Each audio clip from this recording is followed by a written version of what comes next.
So then why are you going into education? Why are you an activist in your own right?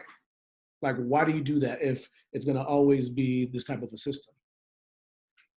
Because I still have hope that it won't always be this way. And at the end of the day, I'm not gonna, even if I'm pessimistic, I'm not just gonna sit here and give up.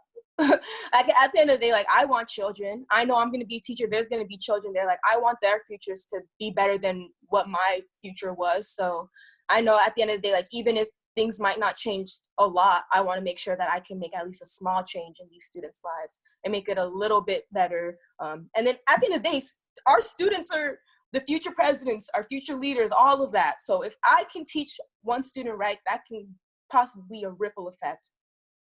And eventually, like, they're put into a position of power. And because of what they've learned in school, they're able to change things. That is spoken like a true teacher. Absolutely.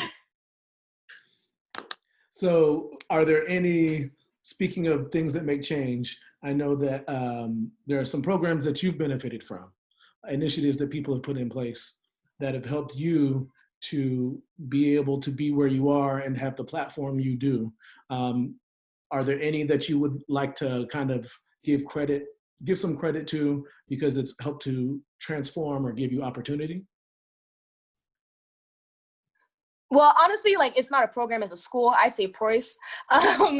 Preuss honestly helped me out so much. I wouldn't even say academically, because at the end of the day, like, I'm a good student and that would have always been the same. But I definitely think, like, in terms of, like, the ideas that I have in my head and how I view the world, Preuss just has a lot of great teachers of color. All of the teachers of color at Preuss I've liked, and I've never had an issue with. And luckily, all of the teachers of color I had were my English and my history teachers, and those are my two favorite subjects. So it worked perfectly. And for, like, y'all too, and Miss Greco and Miss who was the AP Euro teacher? When I wasn't there, Miss Maskovich? Miss Maskovich, yes. Okay. So, like, having teachers who were aware and who were woke, or quote unquote woke, and who knew what the real world was like, and were able to teach me history and teach me the right history, also make history fun. That helped out a lot, and just building me up to become what I want to be now, and become like y'all, be a good history teacher and give good and accurate history to our future generations. I feel like, yeah, Preuss has done such a great job in building me into becoming such a woke, aware, and confident person. But I also want to give props to Access, the squash program, because they've helped me out so much with, like, being able to travel and actually seeing different places and meeting different types of people, and just realizing that, I don't know, like, I lived in such a bubble at Preuss. The Preuss is a bubble, you know? So, like, Access helped me escape that bubble, and get comfortable with realizing that when I go to college, that there's going to be a huge culture shock about the different ideologies out there and the different people out there. Yeah. Can you explain what's the difference between being pansexual and being queer? Okay, so I feel that queerness encompasses the whole entire LGBTQ community. So anyone from someone who's identified as lesbian to bisexual to pansexual can identify as queer. For example, like, I identify as queer even though I'm pansexual. However, I think what sets pansexual apart from bisexual, because I know people have a huge problem with being able to differentiate the two, is that pansexuality completely ignores everyone else's sexuality, everyone else's sexual preferences and all of that. So basically, I could walk into a building and I can see someone who identifies as trans, who can also identify as bisexual, and I'll just be like, cool, you're cute, like, let's get it, you know? So I feel like that's a huge difference between pansexuality and bisexuality. Pansexuality, like, there's no boundaries, basically, in a sense. Okay, well, I need to be updated. I think my last update, I've been using the term LGBTQ+. Mm-hmm. I don't know if that's old now. You can still use it. Okay. As your advisory teacher, one thing I remember is when you were in middle school, one of the access teachers brought me a paper that you wrote that it had a lot of homophobic leanings. Mm-hmm. And I didn't necessarily know what to do with it because it wasn't my class. It was because I was your advisory teacher. And so I remember, we've had conversations, which is ironic as someone who identifies as pansexual now. Yeah. I honestly wish I could remember what paper that is because I have no idea what I wrote. I really don't.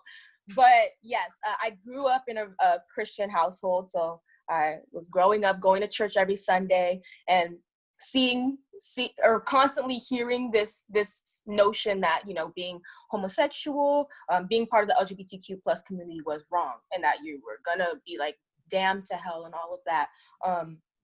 So I really instilled that into myself. But I feel like once I hit high school was when I really started realizing like, okay, not only like is that super wrong, that's just a completely ignorant statement to make, but also like I can tell within myself that I didn't truly believe that. And that's because I knew within myself that I was queer. So I honestly feel like maybe why I was so openly homophobic when I was younger was because of the fact that I was trying to like deny my own queerness, and like basically like just like try to push it away and think like, oh no, I'm not queer. Being queer is bad, but then being in high school, having teachers like y'all who are so open, really helped me to be like, okay, you know what, this is who I am and this is okay. And no religion is going to tell me otherwise. Great. All right. One other memory that when I think about you is in 6th grade when we had a race. Everybody in the classroom went out there that wanted to. Well, we all went out there. And I think you were the winner of the race. Yes. But also involved there, a current Division I athlete, football player. Also a gentleman who played club soccer, and I think you might have played a little bit of pro soccer. And you smoked everybody. So just thinking about, it's not a surprise that squash has been a part of your life. We can't use on the squash court, I don't think you used your world-class speed, but you are obviously very athletic, and it's cool to hear that squash has taken you to places. Do you still play? Yes, I'm a coach for a squash team out here, but also I'm not a part of the UC Berkeley team right now just because I was way too busy, but I was a part of it and I'm going to try joining it again this upcoming semester if COVID allows us to. Yeah. All right, but question. Yes, I'm very, very athletic. All right, last thing. Heard you just got a new position on campus at Berkeley. Can you tell us a little bit about it? Yes. So I am the new teacher's assistant for my school's African American themed program. And this program brings together Black students, Black freshmen, and new transfers at UC Berkeley and forces them to live together for a year and attend a weekly seminar. And the seminar goes over topics such as like white supremacy, anti-Blackness, being Black in America, but it also helps these students learn how to handle being Black at UC Berkeley. And it is with this part that I feel that I can help out the most. Because yes, I'm Black at Berkeley, but I'm also a mixed Black person at Berkeley. And I feel like our experiences are a little different. Because the Black community is very, very strong at Berkeley because there's so little of us. There's less than 1,000 Black people on a 40,000 student campus. So it is very strong. We try to stick together, but there is a lot of issues that come with people having to prove their Blackness to the Black community. There's a lot of there was a huge problem where an Egyptian was like kicked out of like all the Black group chats that we have because they were like, oh, like you aren't Black, due to the possible what happened with Egypt, but due to the possible fact that they do have some Middle Eastern or whiteness within them. And even with myself, although I am I luckily do look extremely Black, and I will always like walk around and people will know that I'm Black. However, I still have issues where people will just be like, oh, you're not Black enough. So I feel like my positioning it as a TA in this program will not only be able to advocate for mixed people, be like, do not perpetuate these ideas that mixed people aren't Black enough, or, you know, we can't be a part of the community, to try to dismantle that ignorance surrounding being mixed, but also help out the mixed people that are in the class as well. Because I know at least my year, there were probably a few other mixed people as well. And two of them, because they looked more Asian, got a lot of backlash from the rest of the people on our floor. So I definitely do want to be able to support students like me, mixed Black students, but also help dismantle this idea that if you aren't 100% Black, then you aren't Black enough. All right. Well, thank you for joining us today. Yes, thank you for having me. I got to learn, I thought I knew all about you, but I got to learn more.